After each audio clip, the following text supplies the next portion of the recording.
Os adolescentes fazem parte desse grupo que é menos ouvido. Geralmente a gente coloca os adolescentes como um problema. Ele quer fazer parte das decisões que são tomadas no seio familiar e também na escola. Não é possível fazer política para adolescente sem que eles sejam as vozes mais importantes.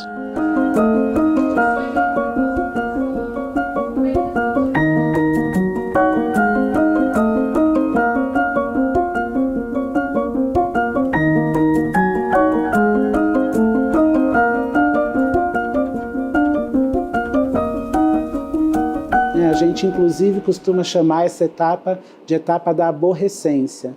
Porque nessa etapa eles parecem questionar coisas, eles parecem estar em conflito com certas regras, eles parecem enfrentar certos tipos de autoridade, o que faz com que a gente perceba várias tensões na relação com as adolescências. Então é muito comum que dentro de casa, dentro da escola, nos espaços sociais que eles frequentam, eles sejam silenciados. Porque se eles falarem, eles vão expressar conflitos, eles vão expressar tensões, eles vão expressar questionamentos que incomodam os mais velhos, incomodam as regras das instituições. Então, a história do trato com as adolescências é uma história de silenciamento. Na escola a gente, às vezes é chato ir, às vezes tem aquele dia que você, não quero estudar hoje, quero faltar. Mas pra mim a escola ela é importante, que ela traz oportunidades pra gente, principalmente uma escola pública. Os adolescentes, eles estão numa fase assim de saber quem é. É uma crise de identidade. O que eu vou fazer no futuro? O que eu sou agora? Porque dentro das especificidades da adolescência, a gente tem que a socialização aumenta muito. Então, enquanto a criança tem muitos contatos com familiares, com círculos sociais menores, e mesmo na escola esse contato é mais restrito, na adolescência esses contatos começam a ser muito mais, não só intensos, como diversificados. O Brasil sempre teve uma tradição de cuidar muito da alfabetização e do ensino médio. E os estudantes dos anos finais, nós nunca tivemos nada estruturante para pensar essa etapa da escola, que é uma etapa muito importante do desenvolvimento humano e que vem tanto finalizar a parte do ensino fundamental, quanto formar este futuro aluno do ensino médio. Então essa é a primeira etapa, saí da infância, passei pela puberdade, entrei na adolescência, tenho todos esses estímulos, essas responsabilidades novas para lidar. Então vamos considerar que esse indivíduo entrou no 6º ano. Do 6º ao 9º ano, ele continua transitando, porque ele tem que conviver e ele tem que enfrentar os desafios que são colocados para ele durante essa etapa. Claro que ele vai se acostumando com a quantidade de professores que ele tem, com as responsabilidades que são atribuídas a eles. Na verdade, a gente espera que ele se acostume, que ele não desista da escola. E aí, ele se acostumando e finalizando, ele chega no 9º ano. E aí ele tem que lidar com uma outra transição, que é uma transição muito focada no sentido de já não ser só uma pergunta de curiosidade, perguntar o que ele vai fazer quando ele crescer, ou na idade adulta. Ele já tem realmente que pensar se ele vai continuar o ensino médio ou não, e se ele continua no ensino médio, se ele vai voltar os esforços para um ensino médio profissionalizante, para fazer um vestibular, ou se ele não vai continuar, o que é um grande problema. Olha, o adolescente de hoje em dia, ele vive numa eterna turbulência, não é? Assim, com altos e baixos, que a gente precisa, por mais que eles falem assim, o adulto é chato, o adulto está ali para podar, né, limitar, mas eles precisam, e no fundo, eles gostam da nossa intervenção. Você está o tempo inteiro ali, gente, calma, não é bem assim, né? Porque o adolescente, por mais que ele se sinta dono de si, dono da verdade, ele acaba sendo uma criança de 5 anos. Ele precisa o tempo inteiro de muito carinho, muita atenção, de ser escutado. Você falou a palavra, né? É um desafio, porque o que mais a gente escuta dos pais, principalmente os pais dos 6º anos, a gente sempre escuta muito essa frase, ela é muito recorrente. Nossa, meu filho não era assim, só foi ele vir para a escola, mas a gente sempre conversa com os pais, que eles chegam aqui, crianças, mas eles chegam aqui pré-adolescentes na realidade, né? Mas eles vão entrar na adolescência, né? A adolescência é uma fase complexa, é uma fase de desafios, a questão da autoestima dos alunos, eles querem ser aceitos, então eles não vão ter os mesmos comportamentos que eles tinham lá na escola clássica. A minha transição para o ensino médio, eu acho que vai ser... Eu vou ficar nervosa, porque são pessoas novas, são coisas novas, são professores, tudo muda. Porque não é igual no fundamental, quem já conhece professores, conteúdo, tudo. Aí eu acho que todos os alunos se separam, porque é uma transição de escolas. Então, outros vão para Taguatinga, outros vão para Samambaia, continua. Então, é uma transição muito nervosa. No campo da transição, do 5º para o 6º, do 9º para o ensino médio, especificamente, ela exige como ponto de partida essa colaboração, porque a realidade dos estudantes brasileiros é que se muda de escola do 5º para o 6º, muitas vezes se muda de rede, de uma rede municipal para uma rede estadual. Do 9º para o 1º ano também, né, são mudanças de professores, mais componentes curriculares, uma complexidade maior, muitas vezes mudança de bairro, a depender, né, de território. Então, com a Política Nacional das Adolescências, com a Escola das Adolescências, a gente dá a esse segmento, do 6º ao 9º ano, um lugar muito significativo. A gente passa a olhar com muito cuidado para as transições, o final do 5º ano e como é que esses adolescentes podem ser protagonistas da sua própria trajetória acadêmica.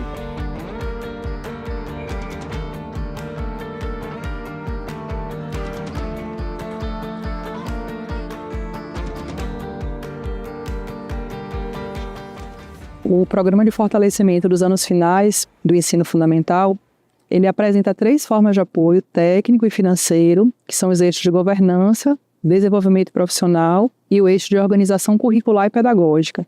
Em suma, esses 3 eixos eles se articulam e se estruturam para oferecer uma melhoria das capacidades técnicas da Secretaria de Educação, tanto as estaduais quanto as municipais e a distrital, fortalecendo a atuação dessas equipes, oferecendo formação continuada que vai chegar até os professores, passando também pelos coordenadores pedagógicos, pelas equipes de secretarias, pelos diretores das escolas, para que possamos mexer com o currículo dos anos finais, tornando essa escola mais atrativa e que promova aprendizagens mais significativas para todas as adolescências do país. É uma política assim, pensada e construída a muitas mãos, né? Várias entidades como Undime, Concede, Consec, MEC, UNCME e várias instituições que estão participando, pensando, elaborando material, realizando escuta dos adolescentes, para que a gente possa ter materiais assim, com propriedade e o estudante possa se ver nessa política. Ele é um caminho inegociável, né? Sem regime de colaboração e sem essa coordenação efetiva, nenhuma política de fato vai conseguir chegar lá no território, nas escolas, ser efetivo. A gente precisa muito do MEC para dar diretrizes para que isso aconteça, e é isso que a gente tem visto, né? Como uma grande oportunidade do Ministério da Educação de capitanear, né, a discussão sobre essa política e os estados e municípios para que a gente consiga também contribuir na formulação para que a implementação aconteça. Um trabalho em que todos os entes federativos eles possam trabalhar juntos, construir, planejar, executar, seja estados, municípios, governos federais, mas para além disso o trabalho intersetorial também só faz fortalecer uma política, seja ele com o terceiro setor, seja o trabalho com instituições como enquanto universidades, institutos federais. A etapa ela é atendida quase que metade pelas redes municipais do país e a outra metade pelas redes estaduais. Então, de toda a oferta de anos finais do Brasil em redes públicas, a gente tem uma responsabilidade muito compartilhada. É a única etapa em que isso acontece na educação básica. Então, é muito importante colocar esses diferentes atores em diálogo em permanente discussão para que a construção de decisões no território sejam as melhores possíveis para atender os estudantes. Então, a governança fortalece o regime de colaboração, criando uma rede, que é a Rede Nacional de Técnicos do Programa Escola das Adolescências. A RENAPE, ela já tem 53 técnicos super atuantes e muito engajados com os anos finais nos seus territórios. E temos também dentro da governança um comitê, que é o Comitê Nacional, que articula as decisões, o nível decisório maior, de secretários de educação, para que possamos, então, instituir e fomentar políticas territoriais de anos finais em todo o país.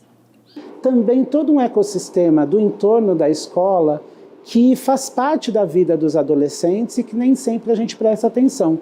Os adolescentes participam do território porque jogam bola no campo, porque vão no posto de saúde participar de uma consulta, porque fazem uma prática de cultura no centro cultural, porque andam pelas ruas do território. Então todo mundo tem que estar junto no desenho de uma política para melhorar essa escola das adolescências.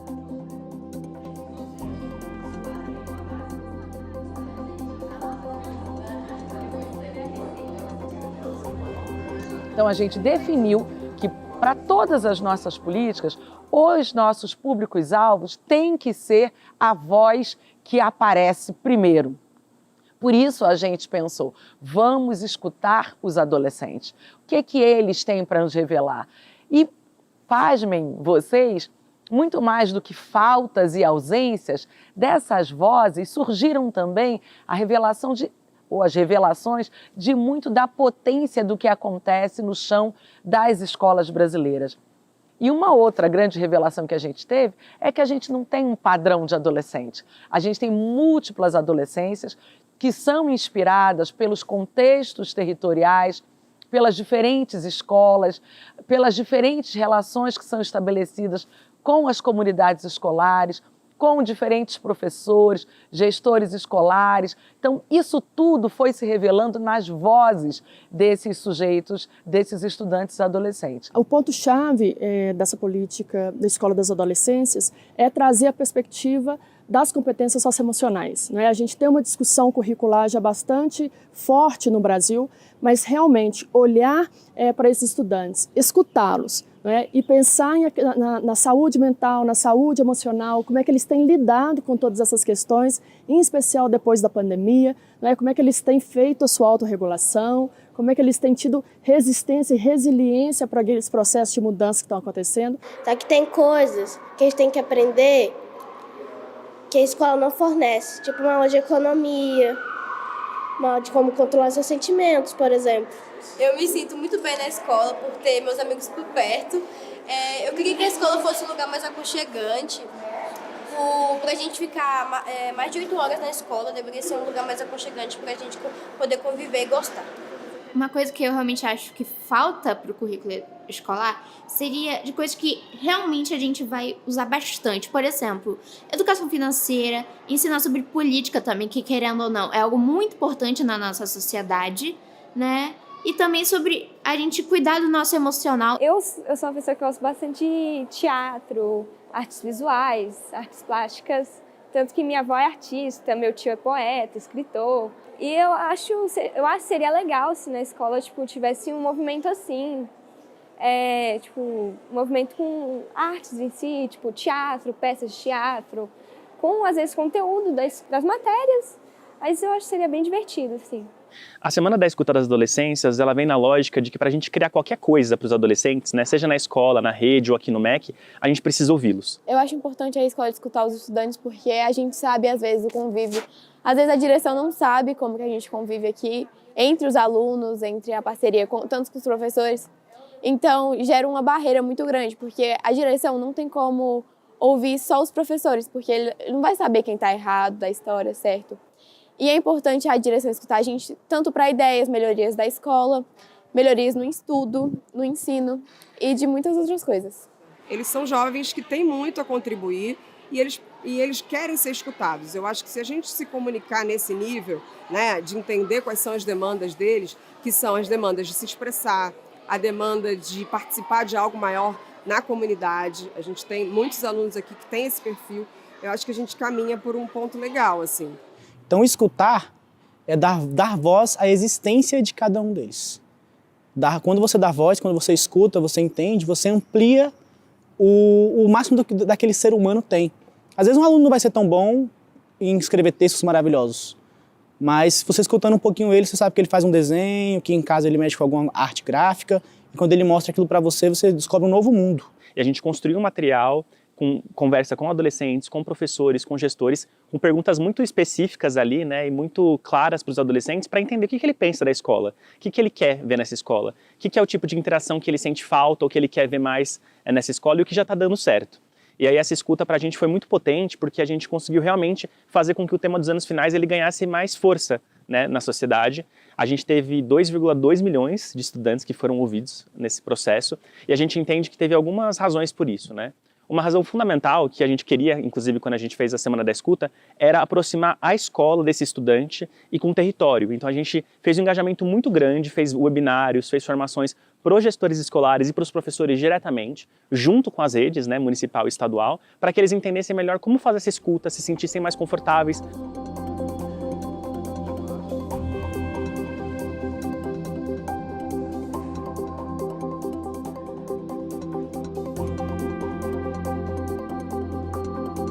Conversou com as crianças, explicou a eles, né, que haveria essa escuta. Eles ficaram assim bem estimulados, eufóricos, né, porque tudo para eles assim que é de novidade, eles gostam muito, né?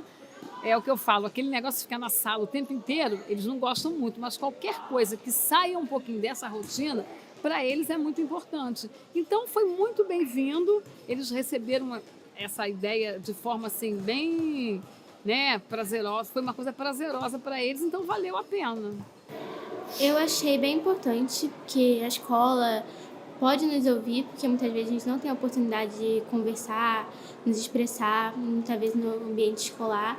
Eu achei acolhedora, né, para os adolescentes, porque muitas vezes, né, os adolescentes não têm a oportunidade de se expressar o que está sentindo, o que eles vivem na escola, né? Eu acho bom isso, sabe? Porque quanto o aluno quanto o professor tem que ser escutado e ambas partes possam se entender melhor. Esse é um processo que desencadeia uma reflexão da escola sobre o seu próprio funcionamento, para que ela possa pensar quais são as soluções possíveis dentro do seu território. Isso vai variar. Uma coisa é eu desenhar soluções para dificuldades que uma escola na região da Amazônia tem. Outra coisa é eu pensar uma escola urbana do centro do Rio de Janeiro. Então não se trata de pensar que eu vou construir uma escola para cada estudante, mas a escuta deles nos dá pistas de o que nós estamos pensando está acertado, dialoga com os interesses dessa faixa etária, o que a escola não está considerando, que às vezes o adulto que já passou a sua adolescência há bastante tempo não lembra mais. E aí a gente tem que dar uma clareza e uma confiança para esse educador também. Qual é o objetivo dessa escuta? Por que a gente está fazendo ela? E a gente conseguiu engajar esses educadores e aí a gente fez com que eles realmente ouvissem os estudantes ali. A gente tem esses 2,2 milhões de estudantes, mas além disso a gente tem quase metade das escolas envolvidas, né? Então não é um número só de que os estudantes olharam o formulário, quer dizer que as escolas se envolveram, que elas trouxeram essa escuta para o campo da escola. E aí foi um momento que a gente teve uma sensibilização para esses estudantes antes de aplicar esse questionário.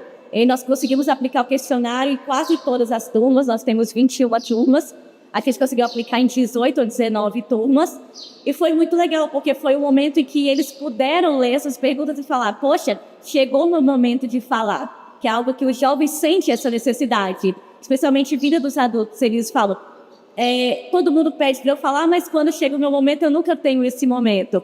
E eu acho que o questionário, ele traz esse momento diferente, porque nem todo mundo, às vezes, gosta de falar de forma verbal. Tem aluno que prefere marcar o questionário e poder expor sua opinião. E nesse processo, a gente constrói uma relação de confiança em que eles passam a ser parceiros para resolver os problemas.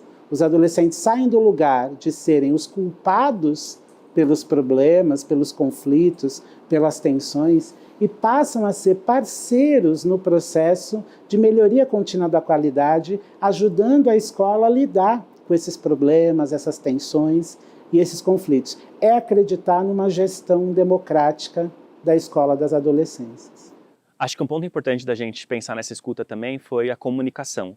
a gente pensar a linguagem do jovem para o formulário, né, e para como ele vai ser escutado na escola, e além disso a gente pensar a governança, a gente construir uma relação entre um DIME, CONSED, MEC, ou seja, estados, municípios, né, e o âmbito nacional, para que a gente realmente conseguisse engajar os professores, gestores e os próprios estudantes. Então a gente fez um processo bastante trabalhado de pensar essa comunicação, pensar cards, pensar webinários, pensar momentos formativos, que foi fundamental, e a gente viu que tem um papel muito estratégico, que às vezes a gente esquece, da comunicação na educação, né, de como a gente traz, por exemplo, as assessorias de comunicação, como a gente traz os professores e gestores mais comunicativos para serem embaixadores dessa escuta.